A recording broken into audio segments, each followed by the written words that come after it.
What's up, guys? This is Blane Sage from the Crowe Hollerers. Welcome back to another episode of our new art series. We're calling it Sage Brushes. This one's kind of an update to a previous video where we dug this clay out of the Holston River, and the clay now seems to be ready. So in this video, we're going to be sculpting something out of it. We're going to be making a pinch pot. It's one of the easiest, kind of like an introductory thing. Got a cat here in this video. Kind of an introductory thing for pottery. It's pretty simple to make. It's hand thrown, but here's our clay. Ended up pretty good. Oh, I'm gonna have to move you. All right, here we go. Okay. Alright. So here's our clay. Turned out pretty alright, I think. But we're gonna sculpt some stuff out of it. We're gonna take a little bit of clay. I don't have any tools with me, but that's okay. We can just, that's a little too much. Take about that much clay. And the first step in making a pinch pot, or any hand thrown, well, I don't know anything about wheel thrown ceramics, but I know hand thrown ceramics, you have to wedge your clay first before you do anything. And wedging just kind of gets all of the air bubbles out of the clay. So the way you do that is well, the way I like to do it, just kind of start forming it into a ball with your hands.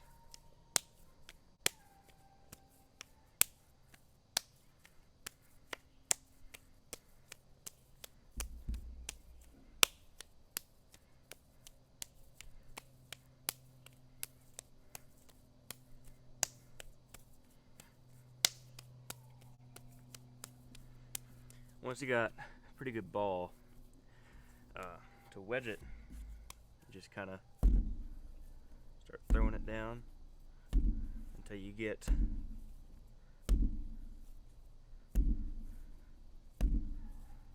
a nice little wedge shape. So after you've done that, you take the heel, or the meaty part of your palms, and you kind of push forward and down at the same time, so you get kind of spreading it out, getting that air out.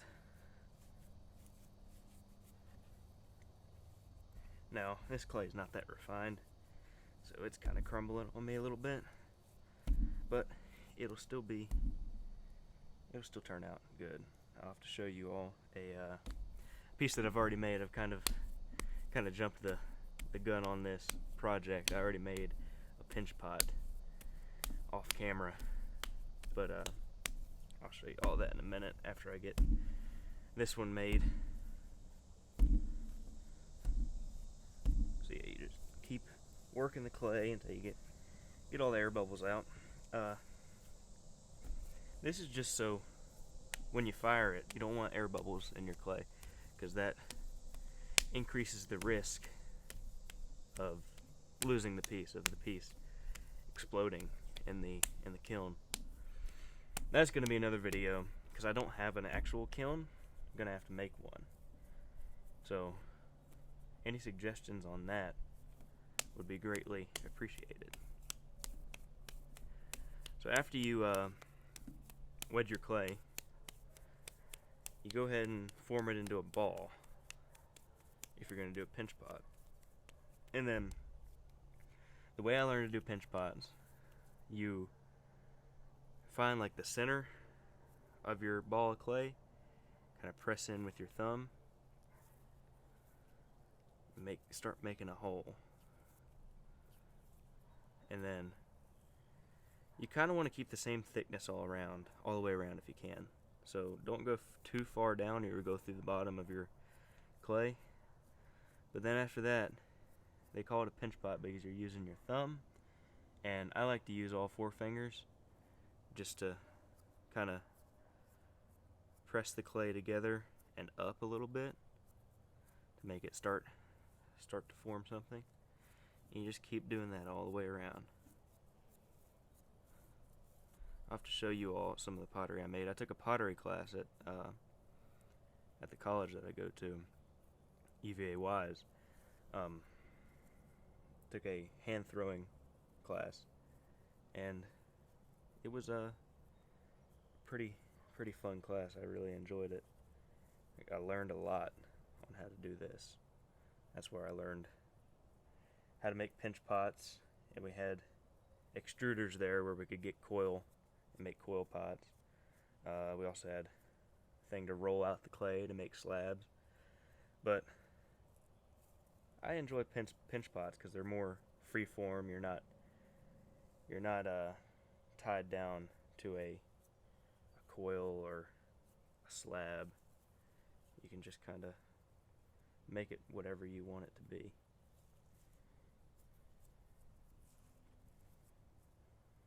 Whether it looks good or not, that's another story. A lot of my stuff was just thrown together.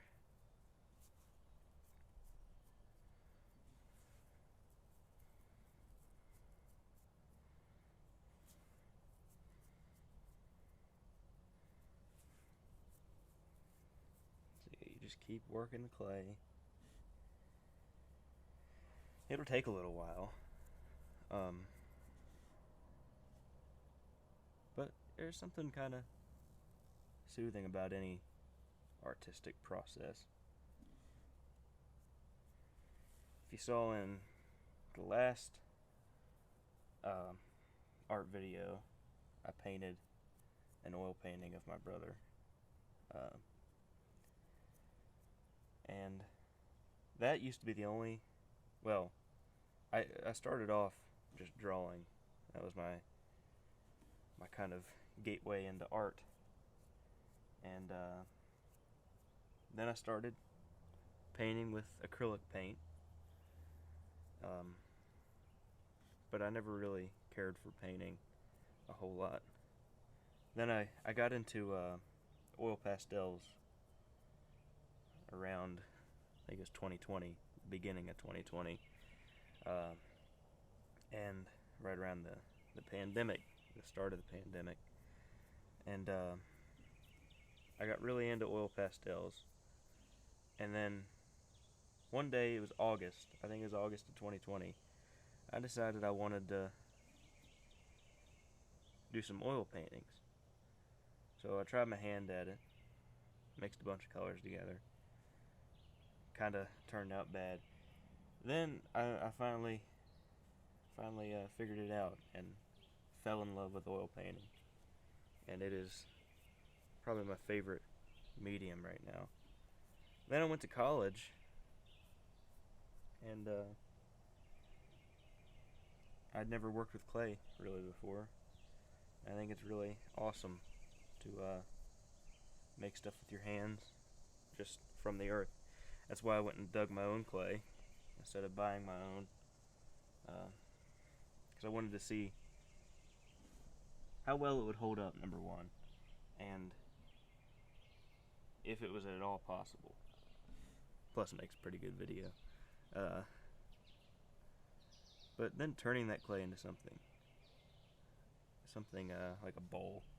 I don't know what this is going to be yet. It's kind of wet. It's kind of not very structural yet.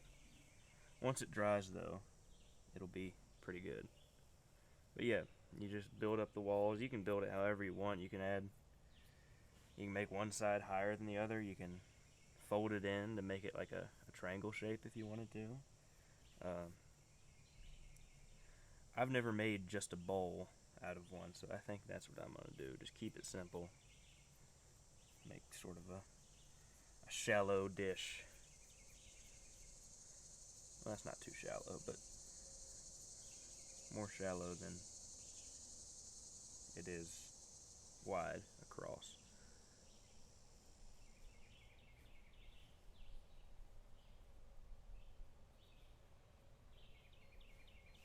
So all these striations that you're gonna get, like inside of the bowl, you just gotta smooth those out with your fingers. Cover them up, and once it's fired, you won't be able to tell that they were even there. So you cover those up by marking it out. Alright, you're gonna have to get down, buddy. Can't have you drinking out of the bowl just yet. There we go. Alright, cat hair on me now.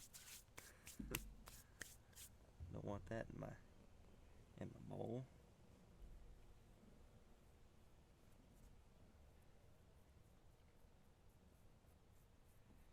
Alright, so yeah, you just smooth everything out. You don't have to. I mean, there's something to be said about pots that have striations in them. I've made a few like that. Yeah, you just build it up. This won't stay together right here.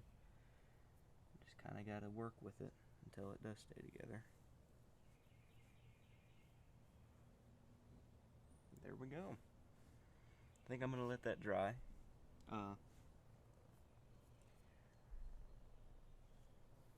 Yeah. I think that'll be pretty good. This is kind of the widest pinch pot that I've made. I usually make them more tall than wide. My clay's a little wet for some reason. I guess because I've had it in that bag. But it's good for it to be wet, but sometimes it can get too wet and start caving in on itself. I think it'll do that if I take it too high. But I might experiment just real quick. Oh no, it's actually doing pretty well.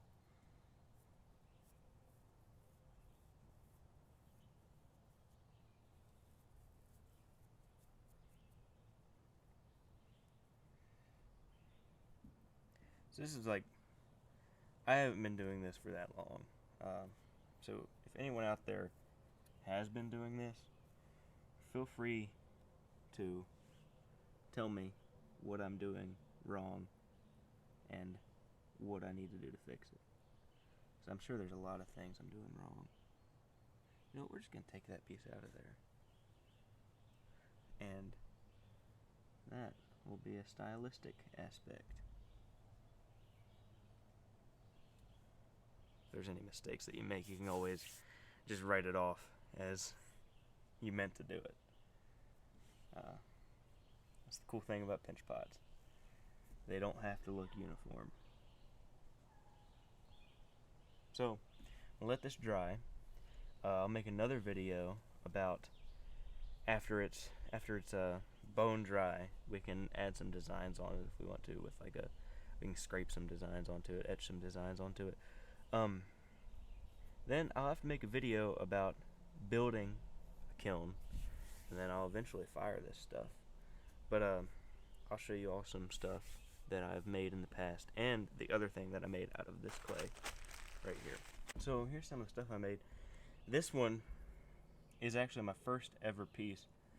It is a pinch pot that I made it as a succulent holder for my mom, but we ended up putting we had a real succulent in here, but it died, so we ended up putting a fake one. It's kind of funny, but it's glazed.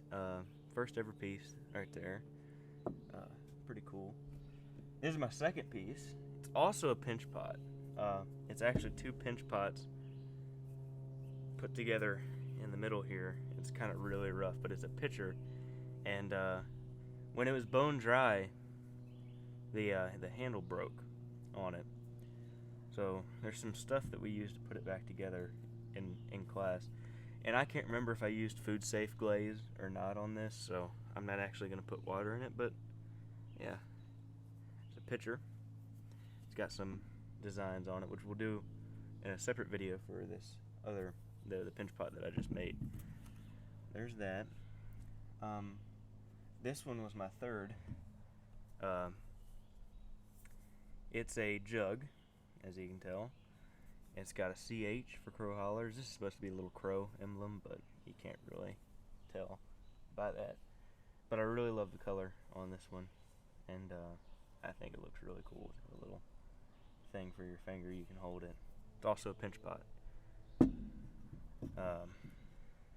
Let's see. Here is a slab pot, a slab form. It's got a lid on it. It's a moon. It's supposed to be a moon. All of it's made from slab. You get the bottom piece and then the sides. And this, it broke. I dropped it after it was fired and glazed and everything. But I like this little part, the part that keeps the lid on.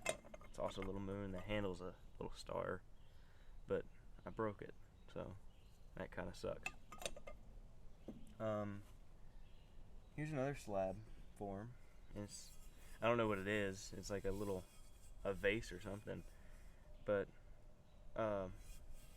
I like it. I like the glaze on this. It's kind of like more of a matte glaze. Like these are really shiny, but this one's just kind of muted. I kind of like that about it. Here's a similar thing. It's a pinch pot though, and it's pinched like right in the middle. You could like pour water out of it or something. It kind of looks like a duck. It's got a hole back here and a hole right here, and I really like the glaze on this one because the inside of the glaze, inside glaze there, it kind of pours over. It looks kind of cool, like a volcano or something. Yeah, I like that one. This one is kind of creepy. It's a mouth with a nose. Got a lot of weird looks in class while I was making this one, because who's gonna make a pinch pot that is a mouth and a nose? But I've been using it to like hold coins and stuff. But you can hold stuff with it and then like cough it up. I think it's kind of funny. But there's that one. Here's another box. I like this one a lot because I sculpted a little skull for the handle, and I only used an underglaze so it's not shiny, so it looks sort of like bone. I really like it because I actually hollowed out inside the eye sockets there, so it looks pretty cool. Here's the inside. It was a real pain to make this box, and I realized looking back, I'd missed a few classes, so I didn't know that we had these things that cut 90 degree or 45 degree angles. So I just kind of winged it, and the top flares out. It's really not the right size, but it works. It closes. You can keep whatever you want in there. I really like the glaze on it. I think it looks really cool. This is the last of my fired stuff that I have. It's a boot. Very cool. It's gonna be a flower vase, or I'm gonna plant something in it or something here soon. But really like the glaze on it. I think it came out really nice. I got a little design on the foot there. I like it a lot. I'm surprised it held together. It surprised me a lot. But let me move some of this stuff out of the way so I can show you all the thing that I made with the clay that I actually dug myself. This was all made on campus. But this is a pinch pot that I made with the clay that I dug. It's a heart. And it's already bone dry. It's hold up to the microphone and do that. But it's already bone dry, ready to be fired. And I don't know what I'm gonna do for glaze once I bisque fire everything, but I'll have to figure that out. I'll probably make a video etching some sort of design on the side of this or something, but maybe not. But yeah, it's very exciting. That's all I got for today. So make sure you like, subscribe, hit that notification bell so you'll be updated for our future videos. Tell us if you like this series. It's called Sage Brushes. And it's going to be me making art. And yeah, that's all I got. So see you all in the next one.